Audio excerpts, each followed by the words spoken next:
Imagine you're living 40,000 years ago. You're deep inside a cold forest when a hunting trip goes horribly wrong. A wild boar charges out of the trees.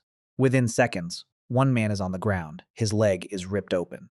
Blood begins pouring into the dirt. Today, you'd call an ambulance.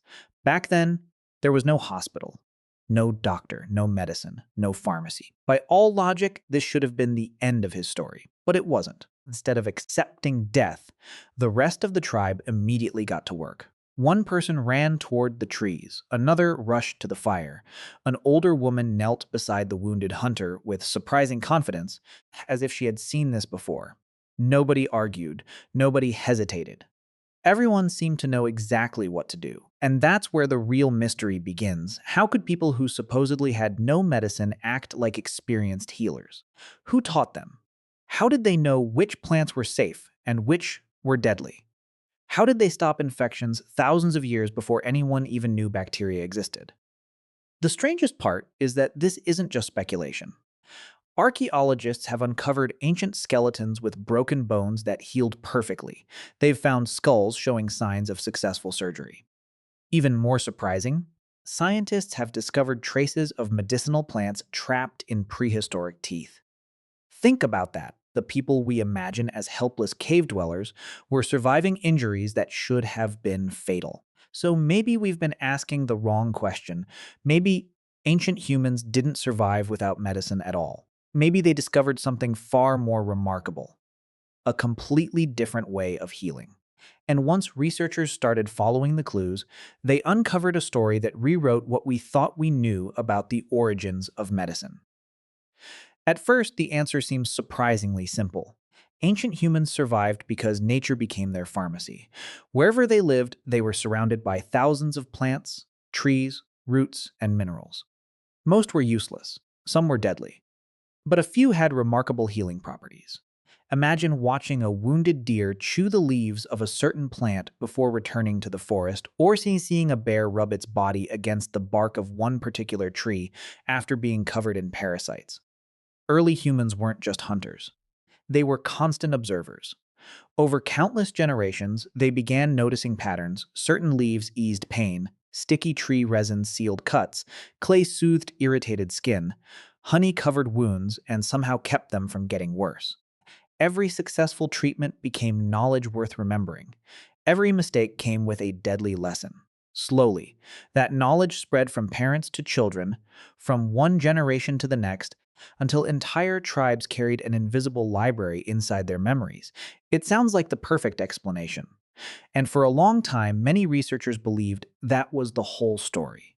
After all, if you spend your entire life surrounded by nature, eventually you'll learn which plants help you survive. Right? But then archaeologists started uncovering discoveries that didn't fit this simple picture. They found people recovering from injuries that herbs alone shouldn't have been able to heal. Some ancient skeletons showed severe fractures that had completely mended. Others revealed signs that the injured had survived for months, even years, after wounds that would have left them unable to hunt or even walk. If medicinal plants were the entire answer, who kept those people alive while they recovered? Suddenly, the mystery wasn't just about medicine anymore. It was about something even more powerful. Most people picture prehistoric life as brutally simple. The strong survived. The weak were left behind. It sounds logical. After all, if every day was a fight for food, shelter, and safety, why would anyone risk precious time caring for someone who couldn't hunt? For years, that was the common belief. Then the evidence told a completely different story. Archaeologists began uncovering skeletons with injuries so severe that survival should have been impossible alone. One ancient man had a shattered leg that had healed completely.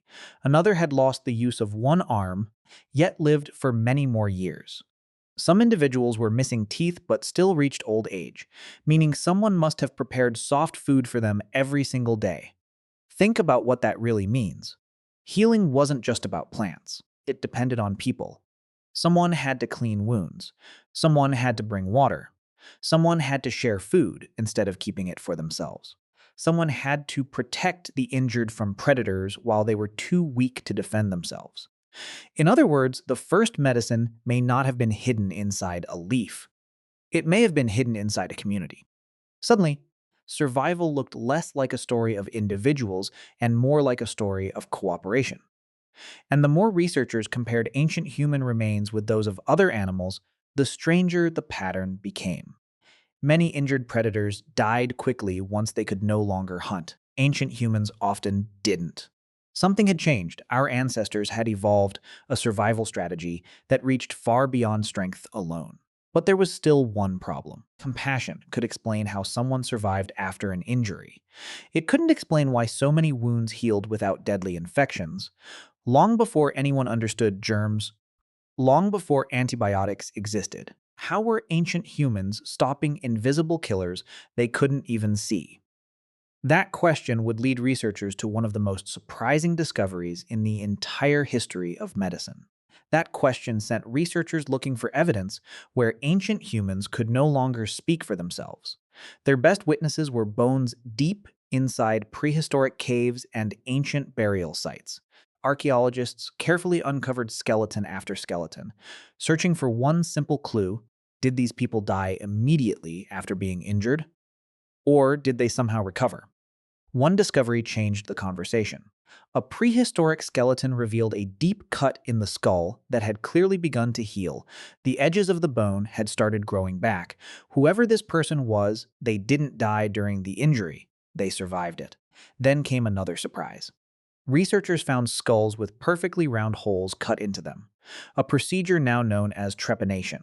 At first, many assumed these people had been killed. It seemed impossible that anyone could survive having part of their skull removed without modern surgery. But when scientists examined the bone more closely, they found something astonishing. The edges around many of those holes had healed. That meant the patients had lived for months, sometimes even years. After the operation, think about that. Someone had performed a dangerous procedure using simple stone tools, and the patient walked away alive. It wasn't an isolated case either. Similar discoveries appearing across different regions and different time periods, suggesting this wasn't blind luck, it was knowledge. Knowledge practiced often enough to improve over generations, but that discovery created an even bigger mystery.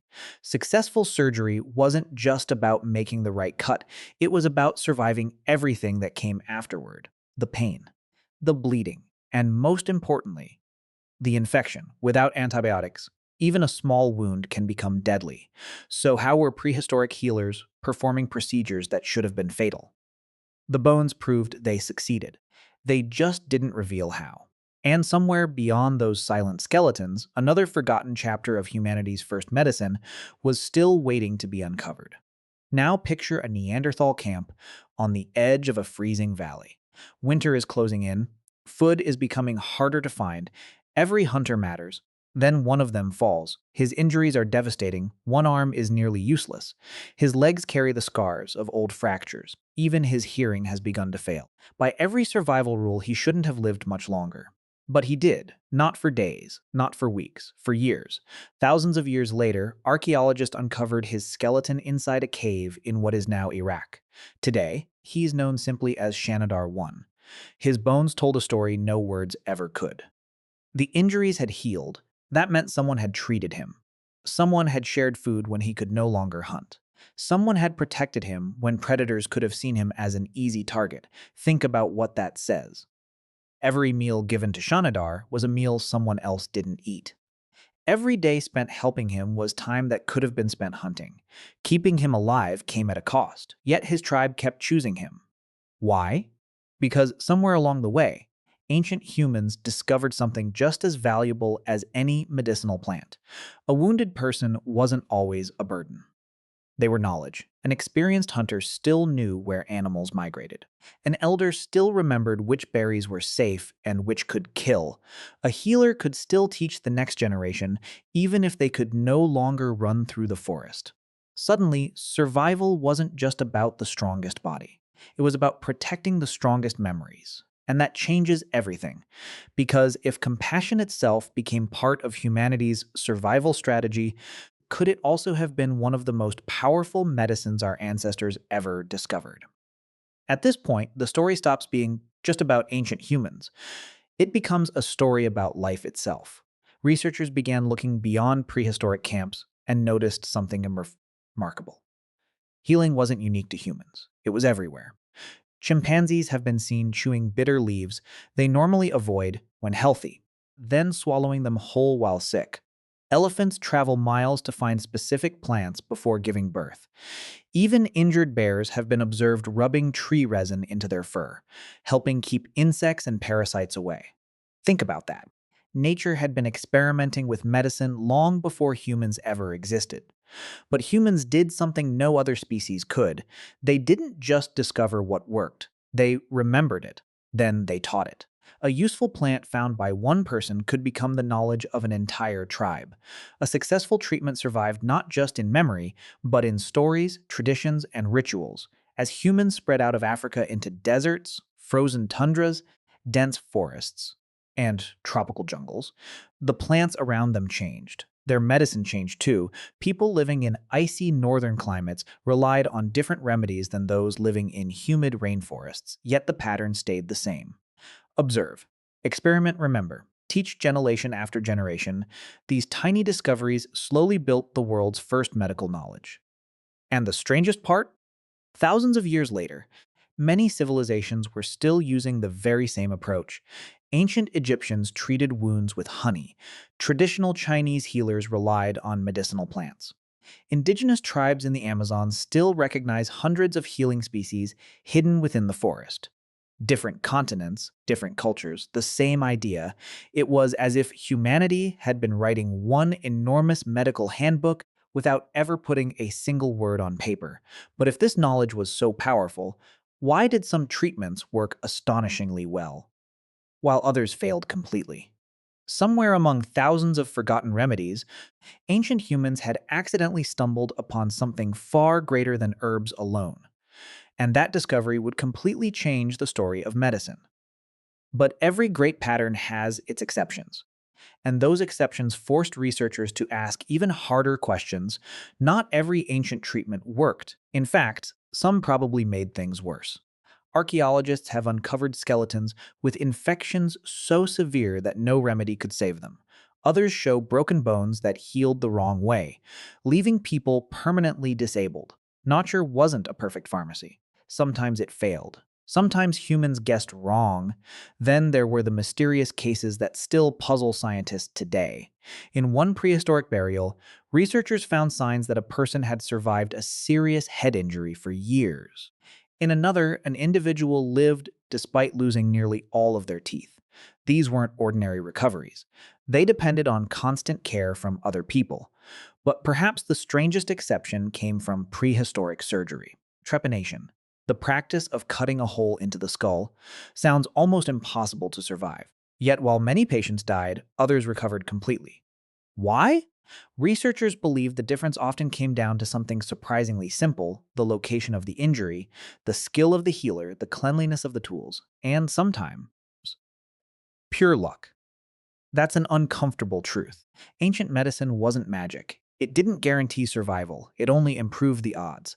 But even those odds were extraordinary for a world with no hospitals, no laboratories, and no understanding of germs. Which raises one final question. If plants, experience, community, and even luck still couldn't explain every successful recovery, what invisible advantage were ancient humans relying on all along? The answer wasn't hidden in a single herb or a single healer. It had been inside every human being from the very beginning.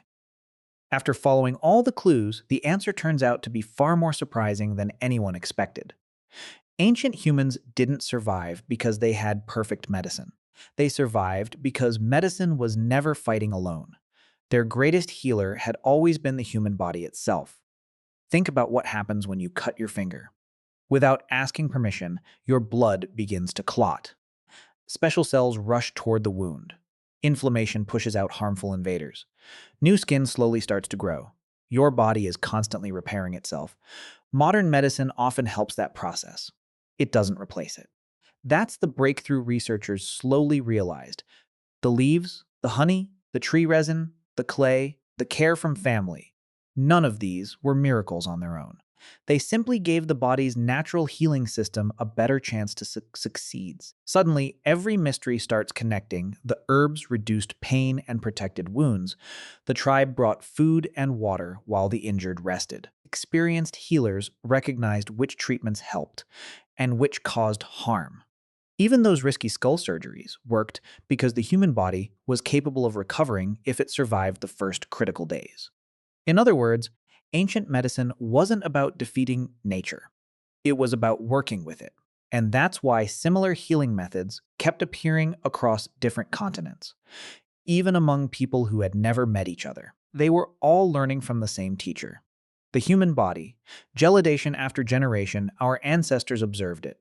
They noticed which wounds healed faster, which plants eased suffering, which habits increased survival, without microscopes, without chemistry, without understanding bacteria. They were unknowingly performing thousands of tiny experiments.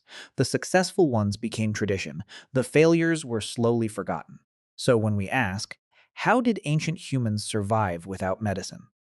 We're asking the wrong question, because they were never truly without medicine. Their first hospital was the campfire. Their first pharmacy was the forest. Their first doctors were careful observers, but their greatest physician had been with them from the very beginning, the remarkable healing system built into every human body. And everything humanity discovered afterward was simply an attempt to understand and improve what evolution had already started. Now return to that lonely campfire. The wounded hunter is still lying on the ground. The forest is still dark. Predators are still somewhere beyond the trees. But this time, the scene looks different. You no longer see a helpless group of people waiting for fate to decide their future. You see the beginning of something extraordinary. One person gathers healing plants, another keeps the fire alive, someone brings water, someone refuses to leave the injured behind. Without realizing it, they are creating the first hospital the world would ever know. Not a building made of stone, but a community built on knowledge, trust, and hope. That may be the greatest lesson hidden in our past. Civilization didn't begin with cities. It didn't begin with kings or monuments. In many ways, it began the moment one human chose to care for another instead of walking away. Every hospital, every surgeon, every medicine cabinet, and every life saved today traces its story back to moments like this, around forgotten campfires where survival depended not just on strength but on compassion. Perhaps that's why humans became the planet's most successful species. Not because we were the fastest, not because we were the strongest, but because when one of us fell, the others stayed. And long before we learned how to cure disease, we had already discovered something even more powerful. Sometimes, the first step toward healing is simply refusing to let someone face it alone.